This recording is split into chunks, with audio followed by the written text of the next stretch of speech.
guys, welcome back to another recap of Married at First Sight Boston, season 14, episode 6, recap, Dark Side of the Honeymoon. And oh my God, yeah, we definitely got to unpack this because there was definitely some dark sides coming out of one cast member. But before we do, if you are new here, hit that subscribe button, turn on your notifications. You like the video, smash the like button, and also drop a comment down in the comment section below. So this episode of Married at First Sight Boston did not disappoint. The couples are one step away from going back home to their reality. If there was this much drama on the honeymoon, imagine what could happen when they officially move in together. So we've definitely seen in the past how a happy match can go downhill once they get back to their regular lives. And I mean, although I do think that there are a few who will be able to weather the storms, there are couples that are definitely questionable. And who else is excited to see how all of this comes out in the wash? So the honeymoon in Puerto Rico continues. Our 5 couples try to enjoy the sand, sun, and still kind of so far stranger spouses. But trouble does brew in paradise with some of the newlyweds as they, struggle to forge a connection before their return to Boston. Whose connection is strong enough to make it through the living phase together? We'll have to see. But let's talk about this video. So, without further ado, let's get straight into this recap. Okay, first couple we're going to talk about is Noy and Steve. And of course, they're still enjoying each other's company during the honeymoon. Although they do have great chemistry, he still wants to open up his wife to new adventures. So, while exploring, he actually gets her to trust him enough to teach her how to swim. Now, just as they are starting to make some headway, the moment is definitely ruined when fish are starting to bite her feet. Now, I know if it was me, I would be running out of the water. So I definitely expected her to go running for the hills. But instead, she continued to enjoy her time with her man, Steve. And you know what? I think they're just too cute. Maybe she'll even start to, be a little bit more spontaneous with some of the adventures that her and especially her husband like to enjoy. So we'll have to see how that goes in time. But I honestly like these two. I see the chemistry. I know everybody is talking about the fact of whether he is employed or working or anything like that. But look like next episode, that definitely comes to question. But we'll see how they work through it. Because with previews, they only give us a small clip and then later on they work through it. But other than that, I don't see any issues with these two as of yet. We'll have to keep watching. But I really put them at my number 1 spot. So next up, oh my goodness, is Chris and Alyssa. So somehow, which I think is produced by production, they agreed to play tennis with each other after the experts remind her that she agreed to participate in the process. Well, you guys already know how most people feel about her. I mean, it's pretty sad to see Chris trying so hard only to be rejected by a person who pretty much acts repulsed by him.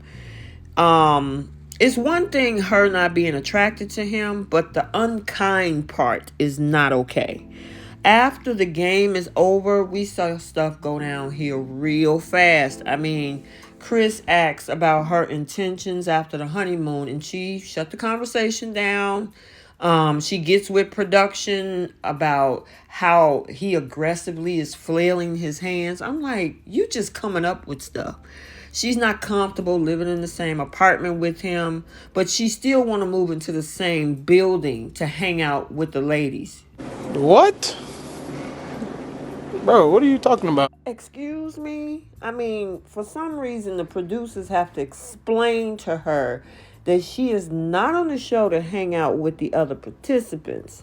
And then she tries to paint Chris as aggressive because he's not agreeing to isolate himself while she continued the journey independent of him. You got to be kidding me, right? So Chris calls his sister to vent about what's going on in his marriage. And, his sister is like, you know what, just cut your losses. And I'm like, yeah, please do. Because this girl, she's not coming around. It's just not happening. So then, Alyssa's still outside talking. Chris meets up with Lindsay and Mark to vent. He explains his confusion about the breakdown of their marriage. Lindsay believed that, she was disappointed that he didn't immediately meet her expectations. Even Mark, he was kind of shocked about how well, he's handling the situation. I mean, and Chris is still deciding to remain open to this marriage until he's told otherwise. I mean, personally, I know myself and probably the rest of y'all will be done at this point too. So then we see Alyssa decide to speak with some of the other girls to do some damage control. I mean, she's claiming that his friends and family told her things at the wedding that was, oh, so concerning. But Katina suggests that she judge him by her interactions and not by what other people told her. Now, Alyssa even admits when pressed she isn't even attracted to Chris, and the experts didn't give her what she asked for. I mean, this ain't Burger King. You can't have it your way, sweetheart. You pretty much just have to deal with what you signed up for. So let's talk about this dinner party or this group dinner. Things got real awkward, especially when Noy asked Chris and Alyssa, do they plan to move in together?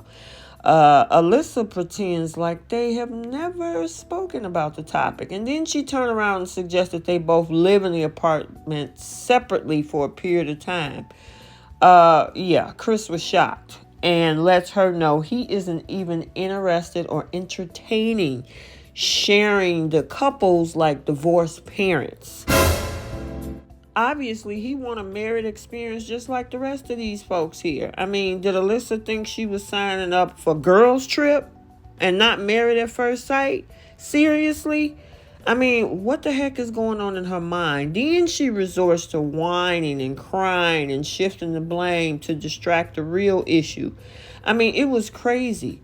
Then he held her to task when they got to sit down and talk one-on-one, and he told the producers that she wasn't there for the right reasons. And he was like, pretty much, you need to tell me what I did. And all we got was this. Yep, she didn't give him no answer. She avoided it, and she continued to gaslight this man and then talking about, oh, you know what? Let me think about it and I come back and I get with you later and then I give you an answer. I'm like, come on. This girl, I'm wondering why she's still here. She's got a free trip, right? She also don't want to be in this relationship. The producers tell Chris, which I was not happy about that. But the producers tell Chris, well, can't you just give her a little bit more time? And you see that smirk she had on her face? She was pretty much like, oh, yeah, see, I got my way. I'm like, okay, so that lets me know that production really enjoys every minute of what's happening here. It's not fair to Chris. You trying to give her more time to figure out what she wants. She already done checked out. So I'm giving them the side eye and I'm giving her an eye roll.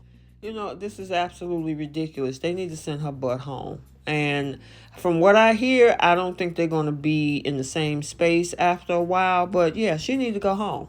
And they need to bring somebody else for Chris. He didn't sign up for this. And Chris, stop hoping.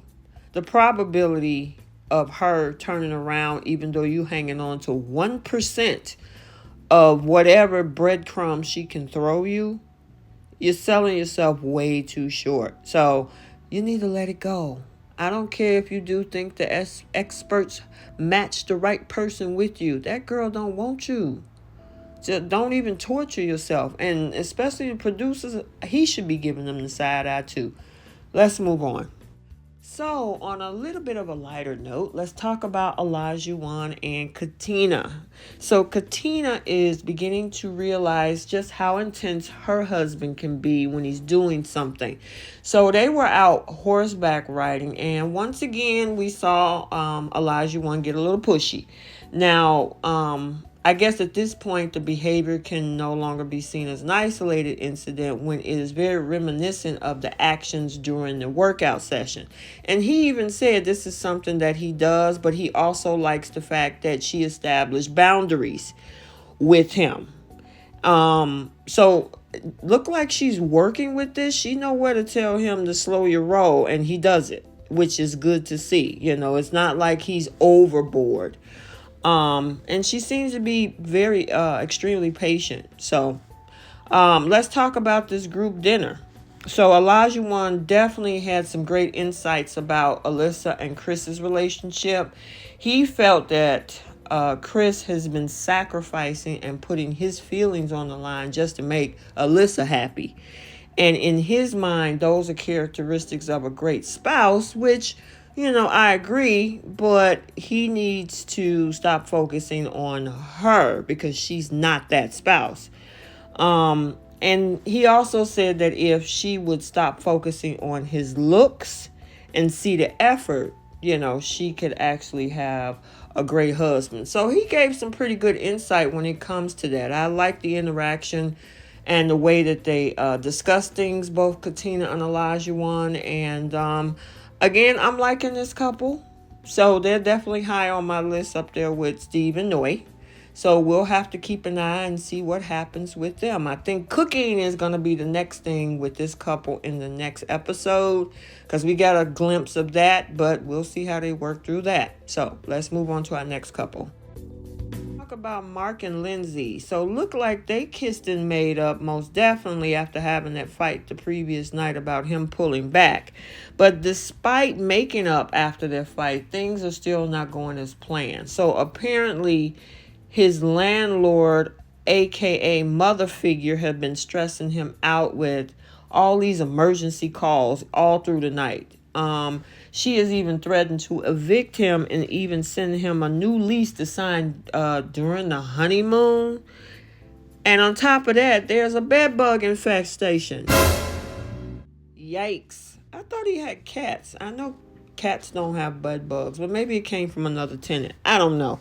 Anyway, Lindsay decides to play her role as a wife and attempt to help him as much as possible. She became definitely Mama Mayhair. I think that's how you pronounce his last name, Mayer. Yeah, she definitely stepped in. She wants to bring all his stuff from that apartment to her new place. Yeah, you're going to have to make sure you shake all that up and clean it up before you bring it into your house. Couldn't be me, but, anyway, I just find it pretty interesting that this is coming up while he's on his honeymoon. I mean, wouldn't he possibly already known about this issue before he got married? I don't know what exactly is the story here, but maybe we're not getting the full story. So I'm going to have to check out After Party and find out if it's on there or down the road. But yeah, that was really interesting. So I don't know if they made up that story, production put that all together, because that makes no sense. And especially when somebody know you're on your honeymoon, you blowing up somebody's phone all times of the night, planning to evict them, sending new leases, and this person know you're on your honeymoon. Yeah, that's weird. But anyway, hopefully we'll get the tea on that. So let's talk about our last couple. So that leaves Yasmine and Michael. So I guess they make some form of an attempt to enjoy whatever is left of their vacation. Now, during the honeymoon, they have had their share of communication issues. But after some bumps along the way, I guess they're trying to move forward. It just seems so lackluster, though. Michael acknowledges, though, that he has to learn how to convey messages to his wife in a better way. First, they need to realize that they're both on the same side.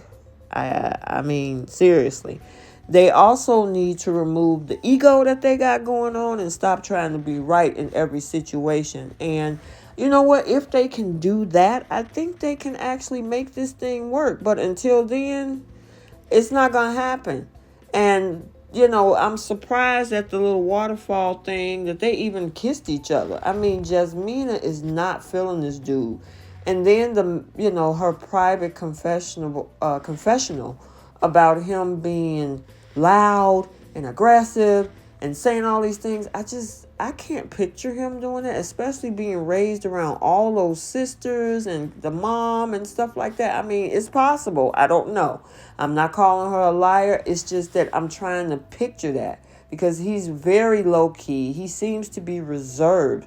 So unless there's something that we're not seeing, and maybe she's just listening in the back of her head at his family, kind of like what Alyssa's doing with Chris's friends, she's stuck there.